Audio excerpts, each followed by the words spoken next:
ముస్లింల సంక్షేమం టీడీపీతోనే సాధ్యమని ఎమ్మెల్యే వేమిరెడ్డి ప్రశాంతిరెడ్డి అన్నారు.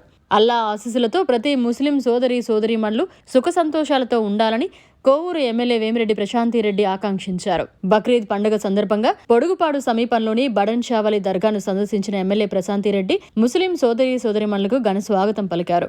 బక్రీద్ ప్రార్థనలో పాల్గొన్న అనంతరం ఎమ్మెల్యే వేమిరెడ్డి ప్రశాంతిరెడ్డి ముస్లింలకు శుభాకాంక్షలు తెలిపారు.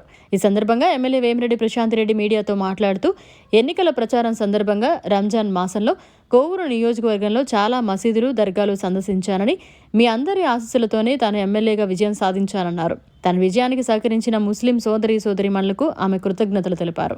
ముందుగా కోవూరు నియోజకవర్గ ముస్లిం సోదరీమణులకు అందరికీ ఈద్ ముబారక్, ప్రత్యేకమైన పవిత్రమైన బక్రీద్ శుభాకాంక్షలు తెలుపుకుంటున్నాను. ఈరోజు ఇక్కడ ఈ పవిత్రమైన పండుగ వీళ్ళు వాళ్ళ పెద్దల కోసం జరుపుకుంటారని చెప్పి మనకందరికీ తెలుసు. కోవూరు నియోజకవర్గంలో కోవూరులో బుచ్చిరెడ్డిపాళెంలో ఈద్గాలకి సందర్శించడం జరిగింది.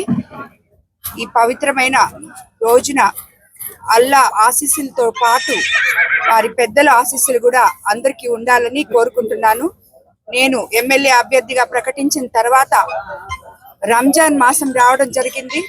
అన్ని మసీదుల్లో ముస్లిం సోదరులతో కలిసి వాళ్ళు రంజాన్ వేడుకల్లో పాల్గొనడం జరిగింది. ఇఫ్తార్ విందుల్లో వాళ్ళ ఆశీస్సులతో ఈరోజు తిరిగి ఎమ్మెల్యేనై ఈద్గాల్కి బక్రీద్ నాడున ఈద్గా సందర్శించాలని చెప్పి, ఈ పండుగ మొదటి పండుగ ముస్లిం సోదరీమణులతో కలిసి చేసుకోవాలని చెప్పి ఇక్కడికి రావడం జరిగింది. కాబట్టి వాళ్ళందరికీ అల్లా ఆశీస్సులు ఉండాలని, వాళ్ళందరికీ ఎల్లవేళలా నేను అండదండలుగా ఉంటానని చెప్పి మరోసారి మాటిస్తున్నాను. అందరికీ నమస్కారం. మరిన్ని అప్డేట్స్ కోసం మన HN9 టీవీ ఛానల్ ని సబ్స్క్రైబ్ చేసుకోండి.